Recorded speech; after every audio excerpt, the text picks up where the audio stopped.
Well, hello and good morning. It's me, Kenny Polcari, your host of the party. And today is Tuesday, November 28th, 2023. And as you can see, it's still dark outside because I got up early. I'm on my way to New York City. I'll be there for the rest of the week. And you can find me on the Claimant Countdown, on Mornings with Maria on Wednesday. You can find me on Making Money with Charles Payne and Varney and Company on Friday morning. In any event, what is it that you need to know? What is it that happened? What's the market thinking? What are stocks doing, right? Well, I guess now you can just breathe, right? Because that's what stocks did yesterday, right?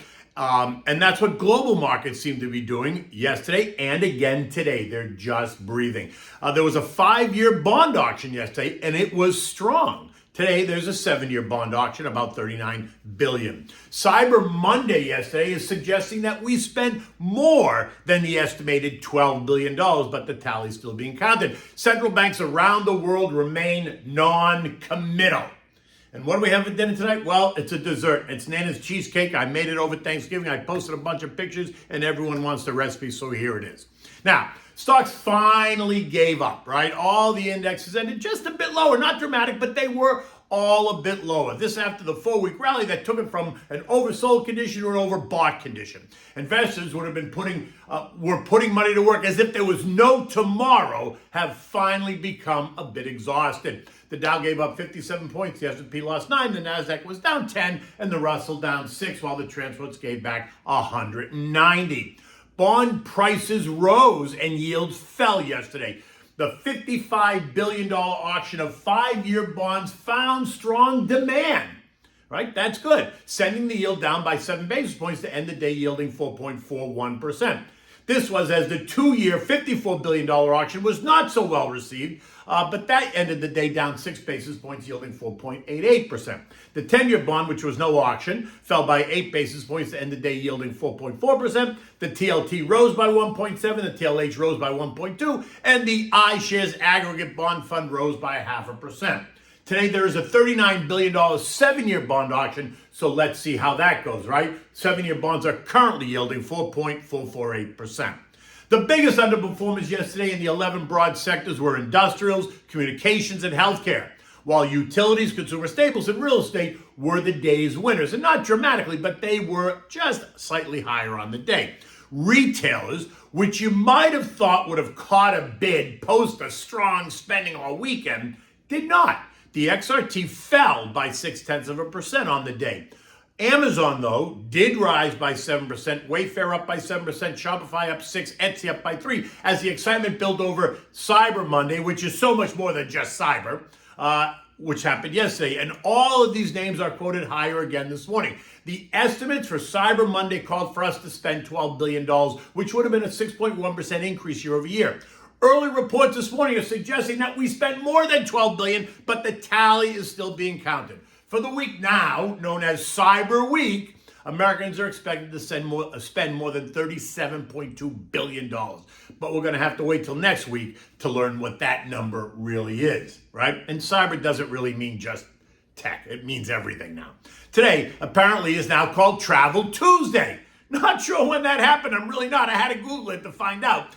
It's been a thing since 2017, but it never really made the splash that Black Friday or Cyber Monday did. That was until, I guess, this year. Everyone's talking about it. I guess the travel industry is tired of being forgotten about.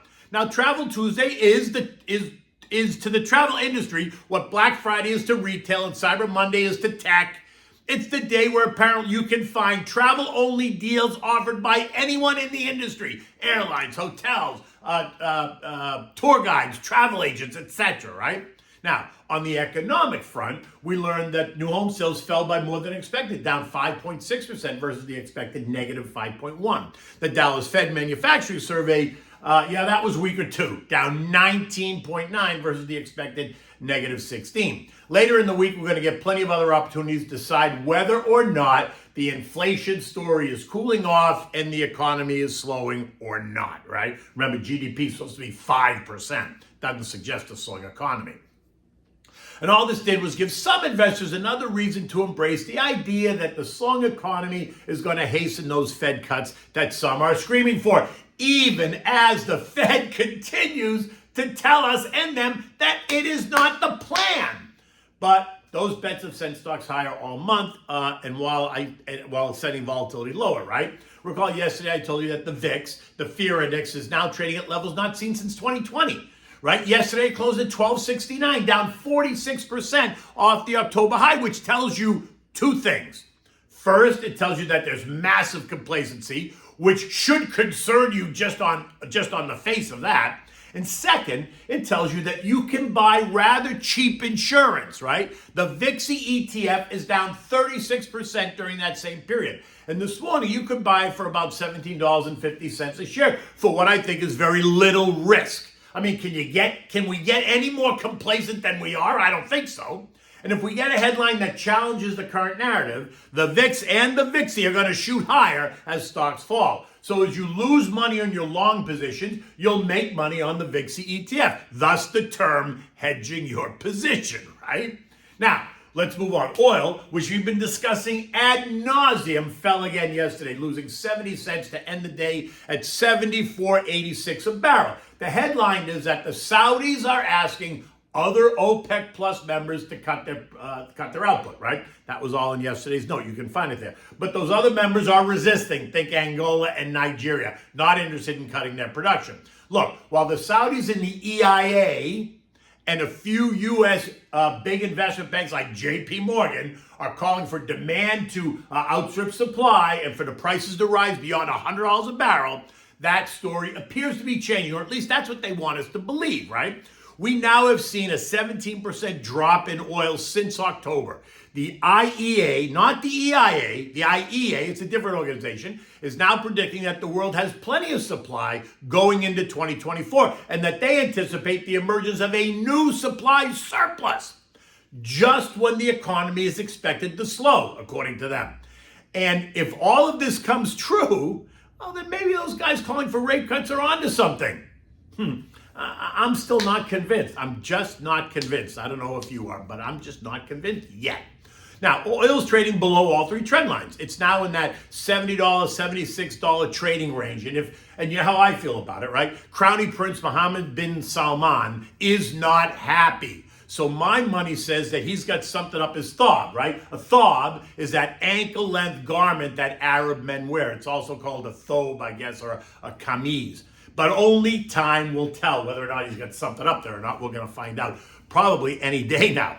Now, gold ended the day up $11.70 at $2,033 an ounce. This after kissing a high of $2,037 and a low of $20.26. The dollar, as discussed, continues to weaken, and it's on track for the steepest monthly drop in over a year. And that's giving strength to the precious metal. And I told you this in yesterday's note, right? Now, the dollar index remains below its long-term trend line and appears to be in the 102.90, 103.60 trading range. And if the economic slowdown narrative gains even more steam, resulting in an even stronger Fed cut story sooner versus later, then you can expect the dollar to test even lower, and you know what that'll do to gold. Boom! Continue to go up. Now, U.S. futures this morning are flat.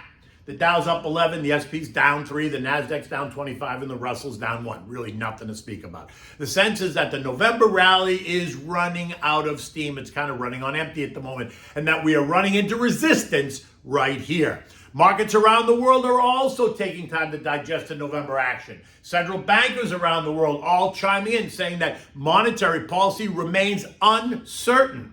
The European Central Bank saying outright that they are not at a point where they have been considering rate cuts. I think JJ has said the same thing. It's just interesting that people hear what they want to hear versus what's actually being said, right? We're going to hear later on, we're going to hear from Fed Governor Chrissy Waller and Chicago Fed President Austin Goolsbee later on today. And tomorrow we're going to hear from Cleveland Fed President Loretta Mester. In addition, look for comments from the ECB Governing Council and the Bank of England Governor Andy Bailey tomorrow as well. All, you can assume that it's going to be all about monetary policy going forward. European markets this morning are mostly lower as well, right? With only Spain registering gains. The rest of the Eurozone is off by about 0.5%. The action there also being credited to this overbought condition in the ongoing discussions about what's next on the rate front. In any event, no one has offered or even hinted of cutting rates anytime soon. So take it for what it is. Now, The S&P closed at 4550, down 9 points, as the market's feeling just a bit tired after the run that we've seen, right? Today's eco data is all about the housing price index, which is not a directional driver, in my opinion. We're also going to get consumer confidence in both the Richmond and Dallas Fed survey results, right? Both expected to be a little bit weaker. With the absence of any other new news around rates, I think all that good news is already priced in. So we need to digest it. And that could mean that we just churn in place until we catch up, or we churn a bit lower and see if we shake the branches a little bit to see who falls out of the trees. I think we've hit a wall right here, and that the famed Santa rally may have already happened, which doesn't mean if we back off, we won't rally right to here again by the end of the year. But I really think it's about done for the year. It still feels like the algos want to retest the 2023 high at 46.08, which is 50 points away from here, just because they can. But if we do, I suspect that we're going to find plenty of resistance if we get there.